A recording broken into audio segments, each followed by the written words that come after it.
स्वागत है आप सभी का tech study ITI YouTube channel पर। रेलवे बोर्ड की तरफ से एक नया लेटर जारी हो चुका है ग्रुप डी की एजुकेशनल क्वालिफिकेशन को लेके। ये लेटर 2 जनवरी 2025 को जारी हुआ है। अभी तक आप सब ने यूट्यूब पे अलग अलग माध्यम से अलग अलग प्लेटफॉर्म पे वीडियो लेटर सब कुछ देख लिया होगा।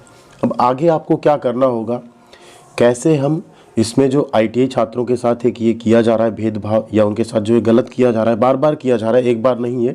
अभी हम आपको पुराना लेटर भी दिखाएंगे कि आप एक बार किसी को उम्मीद दो, ठीक है। एंड उम्मीद भी आप एक इतना बड़ा बोर्ड एक ऑफिशियल लेटर पे उम्मीद दे रहा है और उस उम्मीद में सभी छात्र जो भी एक गरीब तबका होता है, कह सकते हैं आप थोड़ा सा, ठीक, जो हायर एजुकेशन बहुत ज़्यादा नहीं अफोर्ड कर सकते, वो इस उम्मीद में आईटीआई करके बैठ जाते हैं, रेलवे से अप्रेंटिस करके बैठ जाते हैं कि रेलवे में नौकरी आएगी और हमको नौकरी मिलेगी और आगे हमारा जो लाइफ है, हमारे घर वालों का जो लाइफ है उसको हम बदल देंगे, ठीक है। उस पर क्या है, ये करारा तमाचा है, झटका है सरकार का, बोर्ड का। तो वीडियो को आप लोग लाइक कर दीजिएगा, जितना आप लाइक करेंगे सब तक इन्फॉर्मेशन पहुंच पाएगी। एंड वीडियो पूरा देखेंगे तो आपको हम कुछ चीज़ें बताएंगे जिसको सुन के आपके और ज़्यादा होश उड़ जाने वाले हैं कि वैकेंसी इतनी कम, ऊपर से एजुकेशनल क्वालिफिकेशन में बदलाव, तो आखिर होगा क्या, नौकरी पाएगा कौन। इसमें एक्चुअल नौकरी तो मिलने से ही रही। एक तो वैकेंसी 32,000 आई, जहाँ 1 लाख आती तो एक बार को उम्मीद जगती हाँ चलो सब थोड़ा बहुत पाएंगे। वैकेंसी इतनी कम है, ऊपर से क्वालिफिकेशन में बदलाव किया गया, तो अब तो आईटीआई वालों को कुछ भी नहीं मिलने वाला इसमें। कैसे, आगे देखेंगे, पुराना लेटर भी देखेंगे। लेकिन उससे पहले आप सबसे एक रिक्वेस्ट होगी, टेलीग्राम पे आप लोग जुड़ जाइए और ट्विटर पे जिनके भी अकाउंट नहीं ना, प्लीज़ आप लोग अकाउंट बना लीजिए। अभी हम लोगों की सभी की मीटिंग्स हुई हैं, स्पेशली देखिए हमारे चैनल का नाम ही क्या है, टेक स्टडी आईटीआई। ऐसे और भी चैनल्स हैं, हम सब ने अभी एक मीटिंग भी की गूगल पे, जिसमें ये बात हुई कि नहीं आईटीआई के छात्रों के साथ इतना ज़्यादा गलत हो रहा है, जिसमें हम लोगों को एकजुट होना होगा, हमें कुछ ना कुछ इसका एक रास्ता निकालना होगा, ट्विटर कैंपेन करना होगा, कुछ सुप्रीम कोर्ट तक अगर जाना पड़े तो वहाँ भी जाना होगा, कुछ पीआईएल वगैरह दाखिल करनी पड़ेगी, जिससे कि एटलीस्ट अपनी बात हम लोग मीडिया में ला सकें, न्यूज़पेपर्स में ला सकें, डिजिटल मीडिया में ला सकें, तो कहीं ना कहीं फिर इस बात का फ़र्क पड़ेगा। अभी आपने लेटर में क्या देख लिया कि पहले तो आपने देखा था कि 18-19 में जब भर्ती आई थी तो उसमें बताया गया कि 1 टाइम रिलैक्सेशन दिया जा रहा है, क्योंकि भर्ती लंबे समय के बाद आ रही है, तो इसमें ओपन मार्केट में 10वीं पास को एलिजिबल किया जा रहा है सभी पोस्ट पे, ठीक। बाद में उसमें बोला गया कि अब जो भी इंजीनियरिंग की पोस्ट आएगी, सिविल, मैकेनिकल, इलेक्ट्रिकल की, उसमें आईटीआई कैंडिडेट्स या अप्रेंटिसशिप कैंडिडेट एलिजिबल होंगे और जितनी सेफ्टी या अदर पोस्ट होंगी उसमें 10th पास एलिजिबल होंगे।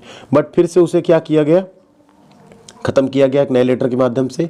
एक्चुअल में खत्म नहीं किया गया, रेलवे बोर्ड या मिनिस्ट्री भी नहीं चाहती कि ये खत्म हो, क्योंकि उन्हें भी प्रॉब्लम होती है। अब 10वीं पास योग्यता का मतलब होता है कोई भी पढ़ा लिखा व्यक्ति हो, वो 10वीं पास हो, 12th हो, ग्रेजुएशन हो, बीएससी हो, बीकॉम हो, एमएससी हो, पीएचडी हो, बीटेक हो, एमटेक हो, डिप्लोमा हो, वो फॉर्म भर सकता है। हुआ भी ये था, रेलवे बोर्ड इससे थोड़ा नाराज भी था कि हायर क्वालिफिकेशन के कैंडिडेट्स आते हैं, ग्रुप डी ज्वाइन करते हैं, उनके लायक नौकरी नहीं होती, या तो पढ़ के कहीं और निकल जाते हैं या तो फिर जॉब छोड़ देते हैं। तो ये बात जब रेलवे को पता थी तो आखिर ये बात फिर से यहाँ क्यों आ गई कि यहाँ पे क्वालिफिकेशन को 10वीं फिर से कर दिया गया। इसका सीधा सा मतलब है कि जो 10वीं के छात्र हैं, जो 10वीं वाला एक ग्रुप है कह लीजिए, जो उनके अपने चैनल्स हैं या टीचर्स हैं, वो सब एक साथ एकजुट है, 1 मिनट में वो ट्रेंड करा लेते हैं कुछ भी। आप जो आईटीआई करके बैठे हुए हो ना, आप लोग मैक्सिमम क्या हो, बैठे हुए हो, बस हमारी बात कोई कर लेगा, जो भर्ती आएगी फॉर्म भर देंगे, आधे से ज़्यादा तो ऐसे ही आईटीआई कर लियो, बस आएगी नौकरी तो हम हो सकता है पा जाएंगे, ठीक है। तो आप क्या हो, एकजुट नहीं हो, तो आपकी बात वैसे भी कोई नहीं सुनेगा, ठीक। यहाँ पे उन्हें अपने कोर्सेज बेचने हैं, उनका अच्छा खासा अपना एक इनकम होगा, तो वो पैसे खर्च करने से भी नहीं कतराते और जाके अपनी बात को मनवा लेते हैं। नहीं तो जहाँ बोर्ड और मिनिस्ट्री इस बात पे एकदम से फर्म थे कि हाँ हमें सिर्फ टेक्निकल पोस्ट पे आईटीआई को लेना है, वो अचानक से ऐसा लेटर क्यों जारी करेंगे, ठीक है। यह आप देख सकते हैं, ये ऑफिशियल लेटर है रेलवे का। इसमें क्या था, 1 टाइम रिलैक्सेशन दिया गया है, ठीक। 1 टाइम क्या किया, रिलैक्सेशन दिया गया, नहीं तो बाकी क्या रहेगी, जो भी टेक्निकल पोस्ट है आपका उस पर क्या रहेगा, 10th प्लस आईटीआई या 10th प्लस अप्रेंटिसशिप रहेगा, ठीक है। 1 टाइम सिर्फ रिलैक्सेशन दिया गया था कि 1 टाइम के लिए आईटीआई को हटा के सभी पोस्ट पे ओपन मार्केट वाले भर्ती में 10वीं किया जा रहा है, ठीक। इस लेटर को भी इन्होंने क्या किया, बाईपास किया, सबको बाईपास करते हुए एक नया लेटर जारी कर दिया कि इन सबको हम खत्म कर रहे हैं, अब ये नई वाली एजुकेशनल क्वालिफिकेशन रहेगी। तो अब आपको क्या करना होगा, आप सबको एकजुट रहना होगा। जैसा भी कुछ इंस्ट्रक्शन होगा हम लोग आपको टेलीग्राम पे, ट्विटर पे, यूट्यूब के माध्यम से जानकारी दे देंगे। उस टाइम पे, उस समय पे आप सबको वो ट्वीट करना होगा जिससे कि वो सब वहाँ पहुँच सके। बाकी और भी कुछ प्रोसेस हैं, जैसे गूगल फॉर्म भरवाना या कुछ मेल करना कुछ ऐसे डिपार्टमेंट्स हैं उनको, या आगे जो भी और फर्दर स्टेप्स होंगे वो बताए जाएंगे, उन्हें आपको फॉलो करना होगा जो भी ITI के छात्र हैं। साथ में हम कमेंट में भी आपकी अटेंडेंस चाहेंगे। कमेंट करके आप लोग बताइए कि आपका क्या इस पर ओपिनियन है, ITI होना चाहिए या नहीं। अगर किसी का ओपिनियन नहीं आता है क्या हुआ 10वीं रहेगा तो क्या हुआ, हम तो 10वीं हैं ही, तो उनको हम यहाँ पे समझाने वाले हैं। वैकेंसी कितनी है? 32,000। एक तो वैकेंसी कम है, ठीक है। इसमें 20% वैकेंसी किसकी हो गई? CCAs की। लगभग कितनी वैकेंसी हो गई? 6400। 20% किसकी हो गई? एक्स सर्विसमैन की, ठीक है। 4% किसकी हो गई? PWD की। अब भर्ती कितनी बची? लगभग आपके पास बची 18,000 पोस्ट, ठीक है। अब इस 18,000 पोस्ट में भी क्या हो गया? 10वीं पास हो गया। अब आप एज्यूम करिए फॉर्म कितने ज़्यादा आएंगे, और कुछ कुछ पोस्ट तो ऐसी होंगी, कुछ कुछ जोन ऐसे होंगे जहां शायद गिनी चुनी 2, 4, 10 पोस्ट होगी, ठीक है। अगर यही वैकेंसी सिर्फ ITI पास के लिए रहती तो एक बार को ये 32,000 वैकेंसी भी ठीक ठाक थी, क्योंकि नंबर ऑफ ITI होल्डर या नंबर ऑफ 10वीं पास अगर आप कंपेयर करने जाएंगे 8 से 10 गुने का अंतर आपको देखने को मिलेगा। यहाँ पे करोड़ों फॉर्म आने वाले हैं, क्योंकि सभी 10वीं पास करके बैठे हैं, वो चाहे SSC की तैयारी कर रहे हो, चाहे बैंक की तैयारी कर रहे हैं, चाहे जो कर रहे हैं। और उनका जो GK GS रीजनिंग का लेवल होगा ना, मैथमेटिक्स का, उसको ITI के छात्र कभी पार नहीं पाएंगे, ठीक। अब यहाँ आपकी कट ऑफ भी इतनी ज़्यादा जाएगी कि शायद इस 18,000 में हो सकता है CCAs को जो 20% है उसको छोड़ दिया जाए अगर 6400 पोस्ट, तो शायद ही 1 से 2,000 ITI कैंडिडेट्स यहाँ पे सेलेक्ट हो पाएंगे। अदरवाइज सारी की सारी पोस्ट 10वीं पास कैंडिडेट्स, यानी 10वीं हम नहीं कहेंगे, जो अदर क्वालिफिकेशन वाले कैंडिडेट्स हैं वो ले जाएंगे। टेक्नीशियन में आपका ITI है, बट उसमें टेक्निकल सिलेबस नहीं है, चलिए तब भी चल रहा है। ALP में ITI है, डिप्लोमा BTech सब कुछ है।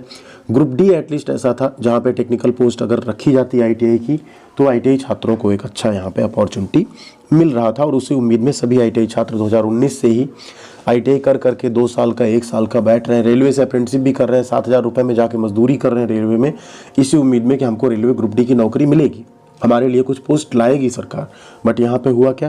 पहले तो वैकेंसी कमाई, उसके बाद एक बढ़िया सा ये आपके कहते नहीं गाल पे एक अच्छा सा तमाचा दिया सरकार ने 10वीं पास को लागू करके, ठीक है। इसमें कहीं ना कहीं जो और चैनल्स हैं जिनसे आप हो सकता है पढ़ भी रहे होंगे, रेलवे की तैयारी भी कर रहे होंगे, उनका भी इसमें कहीं ना कहीं हाथ है अपनी बात मनवाने का रेलवे बोर्ड से, रेलवे मंत्रालय से। अब हम लोगों की जिम्मेदारी ये बनती है कि इसमें जो भी आप सबके साथ हुआ, पुराने जो लेटर्स हैं, नए लेटर्स हैं, इन सबको कंबाइंड करके आगे की एक रणनीति बनाई जाए कि कैसे हम मंत्रालय से बात करके, जरूरत पड़ी तो सुप्रीम कोर्ट तक जाके, डिजिटल मीडिया का सहारा लेके, ट्विटर कैंपेन का सहारा लेके, किस तरीके से हम ITI को इसमें लागू करवाएं। पहले तो हम लोगों की मुहिम ये थी कि ITI भी लागू हो, साथ में टेक्निकल सिलेबस भी लागू हो। बट अभी जिस तरह से वैकेंसी आई इतने दिनों बाद, तो ये हुआ कि चलिए वैकेंसी तो आई, कम से कम टेक्निकल सिलेबस को भी छोड़ देते हैं, ITI पे ही फोकस करते हैं।